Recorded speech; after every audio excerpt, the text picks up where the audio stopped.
A paz do Senhor. Dando continuidade à nossa meditação na carta do apóstolo Paulo a Timóteo, essa carta dirigida a um obreiro do Senhor, a um ministro do Evangelho, que estava na cidade de Éfeso ali explicando, ensinando, compartilhando o Evangelho, instruindo o povo a não se envolver com tradições, genealogias, com misticismo, mas procurar a edificação de Deus, o serviço de Deus e a finalidade e o propósito do mandamento, que é o amor de um coração puro, uma boa consciência e uma fé não fingida. Nós vamos dar continuidade a essa meditação. Agora, do versículo 12 em diante, diz assim: E dou graças ao que me tem confortado, a Cristo Jesus, Senhor nosso, porque me teve por fiel, pondo-me no ministério. A mim que dantes fui blasfemo, e perseguidor e opressor, mas alcancei misericórdia, porque fiz ignorantemente na incredulidade. E a graça de nosso Senhor superabundou com a fé e o amor que há em Jesus Cristo. Tá vendo? O apóstolo Paulo, depois de ele instruir que o objetivo da lei, o propósito da lei, que é para os parricidas, matricidas, homicidas, pecadores, que tudo que for contrário à sã doutrina e conforme o evangelho da glória de Deus bem-aventurado que me foi confiado, ele mostra a vida dele como exemplo.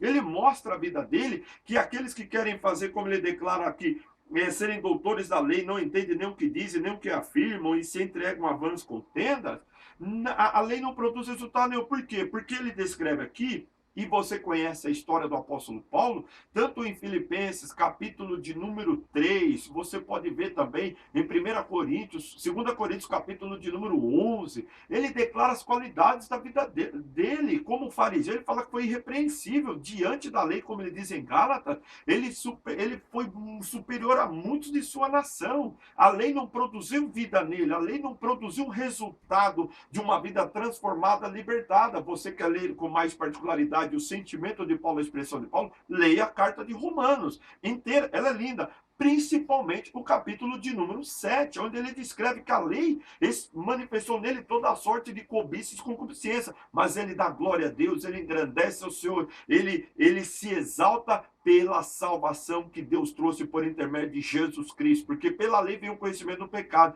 a graça e a verdade vem por intermédio de Jesus Cristo. Então ele declara que ele dá graças, ele adora, ele glorifica, ele engrandece ao Senhor por ter Deus chamado ele para entrar no ministério, para servir ao ministério. Ele fala: antes fui blasfemo, perseguidor e opressor, mas ele alcançou misericórdia, porque fez ignorantemente na incredulidade. Nós só chegamos ao conhecimento da verdade pelo toque do Espírito Santo.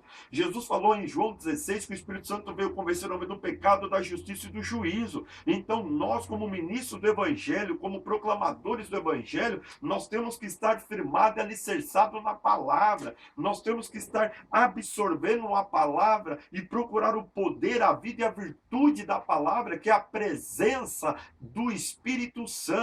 E quando nós pregarmos, testificarmos e proclamarmos o Evangelho do Senhor Jesus Cristo, esse Evangelho vai com poder, com a presença e com a unção do Espírito Santo, que os ouvintes serão convencidos do pecado, da justiça e do juízo. Sabe qual é o resultado? Se arrependerão, se converterão e passarão a ter uma nova vida na presença de Deus pela virtude do Evangelho de Jesus Cristo. Porque Paulo estava falando como um doutor da lei, que ele fazia as coisas ignorantemente. Mas ele tinha conhecimento da lei? Tinha, mas ele não conhecia a verdade. E Jesus falou: se vós permanecerdes na minha palavra, verdadeiramente sereis meus discípulos e conhecereis a verdade, e a verdade vos libertará. É a palavra de Jesus, é permanecer nele, leva o conhecimento da verdade, a libertação e a nova vida. Paulo continua declarando que a graça de nosso Senhor superabundou com a fé e o amor que há em Jesus Cristo. Só em Jesus Cristo existe fé, só em Jesus Cristo existe o amor, porque Jesus Cristo é o autor e consumador da fé. E por que ele é o amor? Porque ele é a revelação do amor de Deus à humanidade.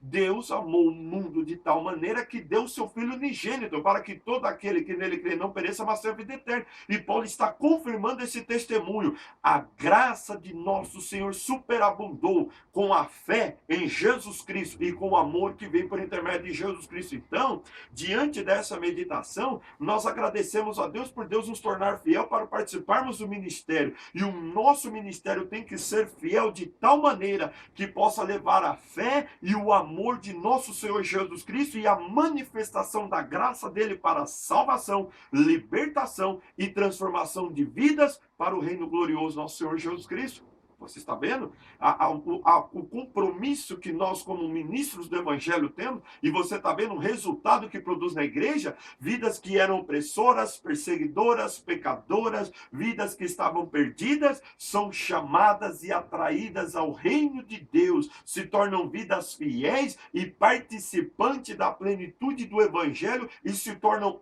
úteis ao nosso Senhor na expressão, na proclamação e na edificação de vidas por intermédio do Evangelho de Jesus Cristo. Paulo continua. Esta é uma palavra fiel e digna de toda aceitação. Qual é a palavra fiel e digna de toda aceitação? Que Cristo Jesus veio ao mundo para salvar os pecadores, dos quais eu sou o principal. Mas, por isso, alcancei misericórdia, para que em mim, que sou o principal, Jesus Cristo mostrasse toda a sua longanimidade para exemplo dos que haviam de crer nele para a vida eterna. Ora, ao Rei dos séculos, imortal, invisível, ao único Deus, seja a honra e glória para todos sempre. Amém. Esta palavra é fiel, esta palavra é verdadeira, esta palavra é digna, honrada, glorificada para toda aceitação. Qual é a palavra? Que Jesus Cristo veio a esse mundo buscar e salvar os pecadores. E Paulo falou, eu sou o principal, porque os versículos anteriores nós lemos, ele foi perseguidor, opressor da igreja, isso foi blasfemo. E se Jesus usou de misericórdia com Paulo, salvou Paulo, transformou Paulo, encheu Paulo do Espírito Santo, usou ele de tal maneira que até hoje ele é um exemplo para nós de uma vida poderosa, ungida e plena do Espírito Santo, é para você ter fé, convicção que Deus vai usar a tua vida também, que Deus vai restaurar a tua vida e que por intermédio do teu ministério, vidas que a sociedade não dá mais nada, vidas que parecem, não, esse está totalmente perdido. O Evangelho tem o poder de transformar, o Evangelho tem o poder de restaurar, o Evangelho tem o poder de levantar e fazer daquela vida que ninguém dá valor, uma vida preciosa, gloriosa, honrada e bem-sucedida neste mundo e para o reino glorioso de nosso Senhor Jesus Cristo. Se isso aconteceu com Paulo, pode acontecer com cada um de nós, pode acontecer com qualquer pessoa em nome do Senhor Jesus Cristo. Outra coisa, ele fala que ele alcançou a misericórdia para que Jesus Cristo mostrasse toda a sua longanimidade para exemplo dos que haviam de crer nele para a vida eterna. Ele se tornou um exemplo, um tipo, aquilo que deve ser imitado, copiado e ser feito semelhantemente. O quê? Que Jesus revela a sua longanimidade, a sua graça, a sua paciência, a sua misericórdia para produzir a fé. Está vendo? No contexto geral que nós lemos, Paulo falou, Timóteo, eu te deixei em Éfeso, porque algumas pessoas estão querendo ser doutores da lei e eles não entendem nada daquilo que eles estão afirmando e ensinando e estão se dando a vã contendas. E isso não está produzindo edificação de Deus e nem estão vivendo a finalidade do Evangelho. Mas olha, Timóteo, eu sou um exemplo da chamada de Deus, da ação de Deus e da operação de Deus e o resultado disso na minha vida, através da minha vida. Vidas alcançando a fé em Jesus Cristo, vidas tendo um encontro com Jesus Cristo, vidas sendo edificadas na presença de Deus e sendo verdadeiros proclamadores, não de contendas, debates, nem de partidarismo ou de pensamento, mas da palavra fiel e verdadeira, digna de inteira aceitação, que Jesus Cristo veio a este mundo buscar os pecadores para dar a eles vida eterna, salvação e um novo reino, e que em breve vai se manifestar de maneira gloriosa por intermédio do testemunho do Evangelho. Ele está dizendo que ele era um exemplo. Ele estava dizendo que Jesus manifestava a longanimidade na vida dele para produzir esse resultado, fé. Confirmando o que diz o versículo 4 no final. Edificação de Deus que consiste na fé. Está vendo? Faça uma análise, uma observação. um levantamento, aquilo que você está anunciando, aquilo que você está proclamando, aquilo que você está liberando diante do no teu altar, para a tua igreja, para o teu rebanho, aqueles que estão ao seu lado, eles estão saindo dali com a fé fortalecida, com maior comunhão, com um coração puro, uma boa consciência, um amor e uma fé não fingida, ou está gerando debate, discussões e até controvérsias? Se estiver gerando isso, pare. Busque a graça do Senhor Jesus Cristo. Busque a unção do Espírito Santo. O Senhor vai te guiar, te dirigir e vai produzir o resultado que Ele tem te chamado para a glória dele. Agora, se estiver produzindo esses resultados, um amor de um coração puro, uma boa consciência, uma fé não fingida, a edificação de Deus na fé e revelando a longanimidade, a graça, a misericórdia de Deus, e está levando vidas a estar sendo participando do reino de Deus, busque mais, se aprofunde mais, esteja mais perto do Senhor e declare como João Batista falou: importa que ele cresça e que eu diminua. Seja como Paulo, esse grande apóstolo, esse grande homem de Deus, mas que aqui ele declara: eu sou o principal dos pecadores. Um coração humilde é exaltado por Deus. A humildade é o sentimento que revela em Filipenses capítulo 2 que esteve em Jesus Cristo e trouxe exaltação e a glória de Deus na vida de Jesus e sobre todos aqueles que vivem esta realidade e seguem esse exemplo. E aí Paulo adora: ora, o Rei dos séculos, imortal e invisível, é o único Deus, seja honra e glória para todos sempre. Esse é o resultado, esse é o objetivo, essa é a finalidade da conclusão do mandamento de Deus. Aí Paulo, ele termina esse primeiro capítulo dizendo assim a Timóteo: este mandamento te dou, filho Timóteo, que segundo as profecias que houve acerca de ti, milites por ela boa milícia. Olha, ele volta no versículo 19, ele parece que ele está repetindo o versículo de número 5. Conservando a fé e a boa consciência, rejeitando a qual alguns fizeram naufrágios na fé. Entre esses foram Himeneu e Alexandre, os quais entreguei a Satanás para que aprendam a não blasfemar. Agora Paulo dá um mandamento, uma palavra imperativa na vida de Timóteo, como o fim do mandamento é o amor de um coração puro, de uma boa consciência, de uma fé não fingida. Versículo 5. Esse mandamento eu te dou, meu filho Timóteo, que segundo as profecias que houve acerca de ti, Deus chama o homem, Deus fala com o homem, Deus orienta o homem por intermédio do Espírito Santo, através de vasos que ele concede o dom de profecia, para consolar, edificar e exortar. E a profecia conduz o homem a estar mais perto e próximo de Deus. Então ele está dizendo: Timóteo, segundo as profecias que houve acerca de ti, milites por elas boa milícia. Você tem que lutar, batalhar. É um confronto constante à vida ministerial, porque é falsos ensinos, é falsas doutrinas, é falsos pensamentos, é falsas profecias, é falsos cânticos que parecem ser cânticos de Deus, é falsas coisas que querem entrar. Então nós temos que militar por ela boa milícia. E qual é a boa milícia? É o fim do mandamento, é o propósito da graça de Deus, é vidas tendo experiências, um encontro com Deus e sendo participantes da obra de Deus, e Deus aperfeiçoando a sua obra nelas, através da unção ministerial. E o que acontece? Para nós militarmos essa boa milícia, nós temos que conservar a fé. E esta fé aqui não é aquele sentimento de liberação de poder, mas aquilo que aprendemos, recebemos e fomos instruídos. A palavra de Deus, como ela é, escrita e compartilhada para conosco. Temos que conservar. Conserva os modelos das santas palavras que de mim tens ouvido, na fé e no amor que há em Cristo Jesus. Guarda esse bom depósito pelo Espírito Santo que habita em nós, diz ele em 2 Timóteo, capítulo 1.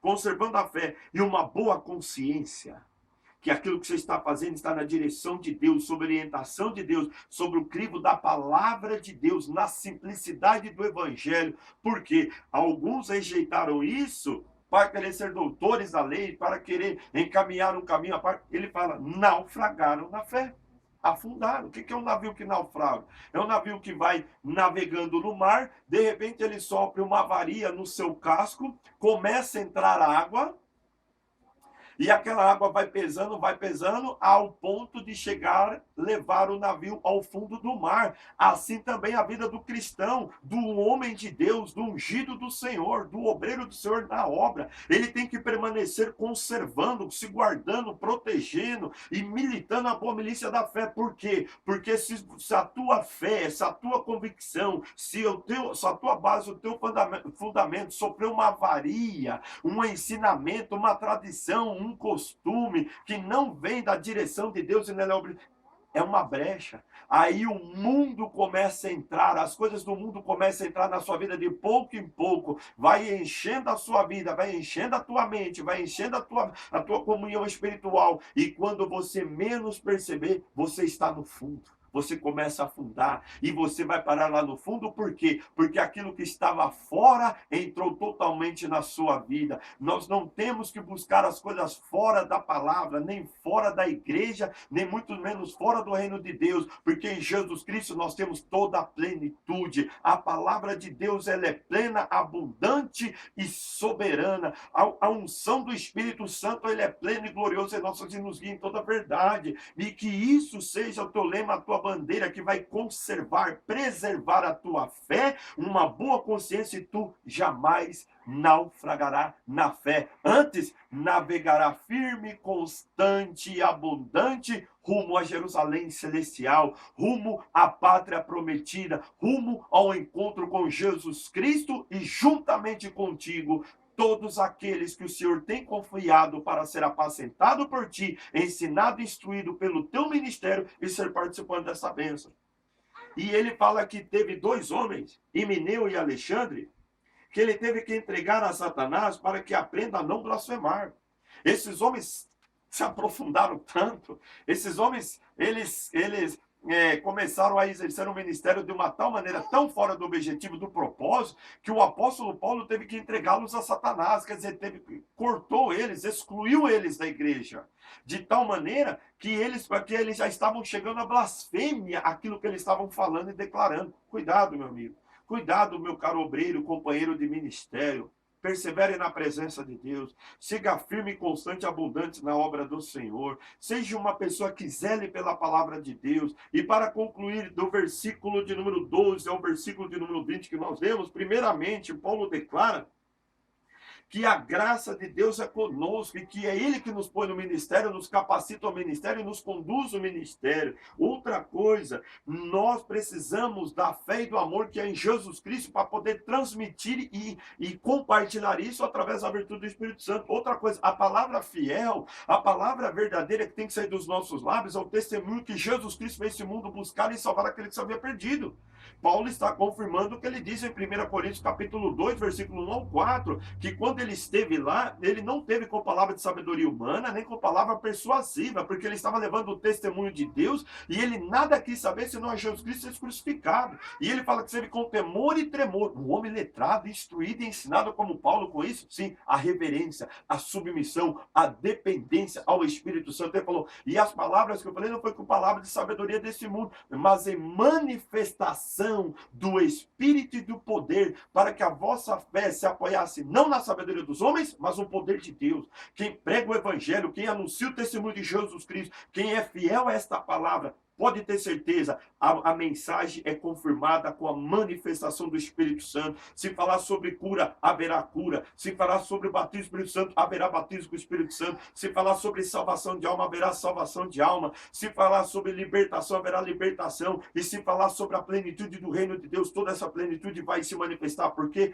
Deus vela sobre esta palavra para cumprir. Então, o segundo mandamento que Paulo deixou para Timóteo, que hoje serve para nós, milite por ela a boa milícia, conservando a tua fé e a tua consciência, e nunca permita que nenhuma avaria, nenhum dano, nenhuma legalidade do inimigo possa atingir a sua vida, e com isso coisas exteriores entrar e te fazer naufragar na fé, mas que você possa caminhar, navegar, prosseguir firme, constante e abundante, e você verá o fruto do seu trabalho, homens, mulheres, adultos e crianças, sendo participante deste reino, aprendendo contigo, recebendo a palavra da fé liberada pelos teus lábios, sendo cheio do Espírito Santo, e na volta de Jesus Cristo, você apresentará juntamente contigo um povo zeloso, exclusivo do Senhor, e que muito mais do que isso, que teve experiência, crescimento, edificação, participação na fé, no amor que há em Cristo Jesus, e que bebeu desta fonte tão gloriosa e bendita que é Jesus Cristo em nós, a esperança da glória. Por isso, em o nome do Senhor Jesus Cristo, na virtude do Espírito Santo, milite essa boa milícia, conserve a tua fé, conserve a tua boa consciência.